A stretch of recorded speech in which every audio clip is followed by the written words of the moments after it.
Hi, and thanks for your thoughtful response.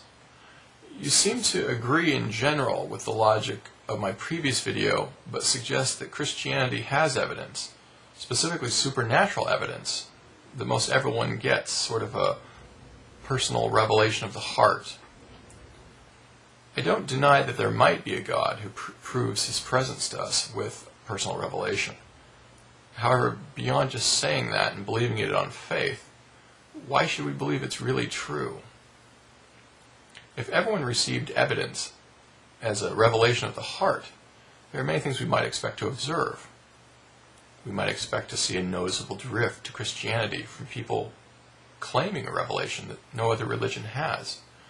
And this edge that Christianity has over other religions would eventually have Christianity being the dominant religion. But after 2,000 years, we don't observe this.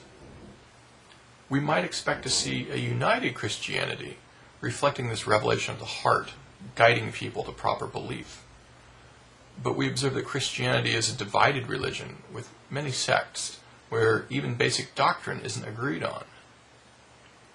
If everyone really got a revelation about Christianity, we might expect most people to agree that we all experience this. But we don't observe this. I respect that you believe that you've had a spiritual confirmation of your faith. But if you were Muslim or Hindu or Buddhist, you'd make the same claim for that faith.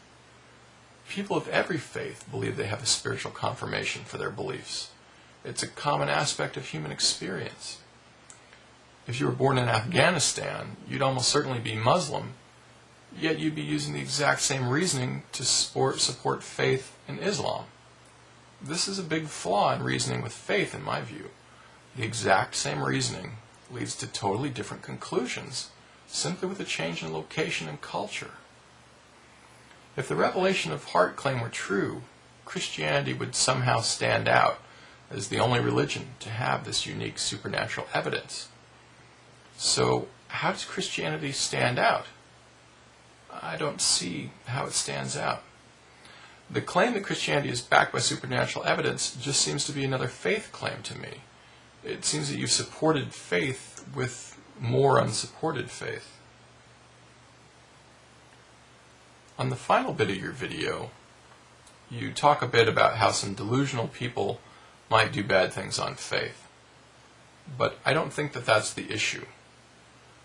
Damaged people will be problems regardless of belief system. It's not people that are the problem. It's faith itself. It's people acting on belief without evidence. I think my previous video still makes a good case why faith isn't reasonable. I appreciate that people like you would call out people that are acting against their faith. However, from the perspective of being outside your faith bubble, I see other problems. I'm not even sure how you can judge who's acting unreasonably or immorally from the position you take. With faith, reason and morality become arbitrary. They become whatever someone in authority says that God says they are. From my outside perspective, these are some scary issues. For example, if Abraham thinks he should sacrifice his son, do you call him out for being delusional? I would, because I take a naturalistic approach to morality. But if you're in the faith bubble, you really have no basis to judge, and in this case, he's supposedly acting correctly. If Jesus is telling slaves to obey their masters, do you suggest he condemns slavery instead?